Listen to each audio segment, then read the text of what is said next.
हे राजन, मैं और तुमसे क्या कर्म करवा सकता हूँ?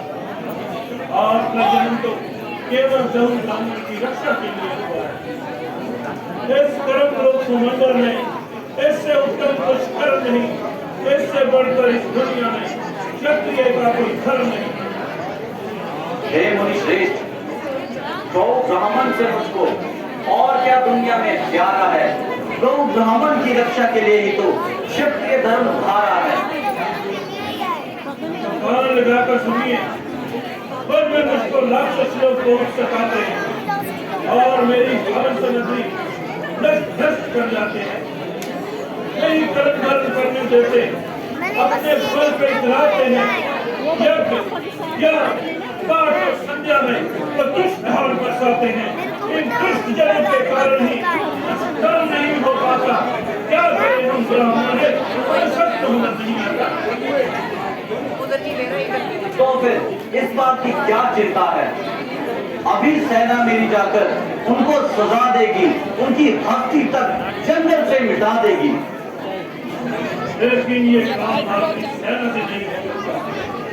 तो फिर बस इतनी कृपा कीजिए, छोटे भाई लक्ष्मण सहित श्री रामचंद्र जी को हमारे साथ भेजिए, जिससे राक्षसों का शरण नाश होगा और मेरा मतलब भर आएगा। इस प्रकार से आपका महादान होगा और दोनों हाथ का ही कल्याण होगा। नहीं संतोष का मतलब सर्व स्वामी है, मेरा है गाँव इसमें तुम्हारी मेरी नामी है। हे मुनिवर, ये आप क्या कह रहे हैं? मैंने आपके वचन सुने, वचन रूपी तीखे बाण अपने जिगर पर चढ़े। चौथे पन में आकर कहीं ये 4 पुत्र पाए हैं। बड़े जोकों से, बड़े तप से, बड़े प्रताप से ये लाल मेरे हाथ आए हैं। घर से किस तरह इनको मैं विदा कर दूं? ये है आधार प्राणों के, इन्हें कैसे जुदा कर दूं? वचन भी आपका न माना मोड़ सकता मैं। मेरे हाथों से अपनी आंखों को कैसे फोड़ सकता हूं? ऐसे ज्ञानी होकर माया में फंसकर ऐसी ज्ञानी बातें कर रहे हो। मनुष्य जन्म का केवल गौ ब्राह्मण की रक्षा हुआ है। ऐसा न विद्या न तपो न ज्ञानम न शीलम मृत्यु लोका भूमि भारता मनुष्य मृगश्चरन्ति। हे मुनिवर, जो कुछ आपने कहा वे सत्य है, पर फिर भी आपने मेरी वृद्धावस्था का कुछ ख्याल ना किया और सोच समझकर कोई सवाल ना किया। भला कोई बूढ़ा अपनी लाठी के बिना कैसे चल सकता है? क्या मेरा बूढ़ा शरीर चौथे पन में प्राप्त किए पुण्य को की जुदाई का सपना सह सकता है? मुनिराज, कुछ सोच कर वर मांगो, जिससे तुम्हारा भी कल्याण हो और मेरा भी कल्याण हो। गो धन धान मांगो, जो मांगो सो हाजिर। मेरे प्राणों की अगर इच्छा हो तो ये तलवार है और ये है सिर। हे राजन,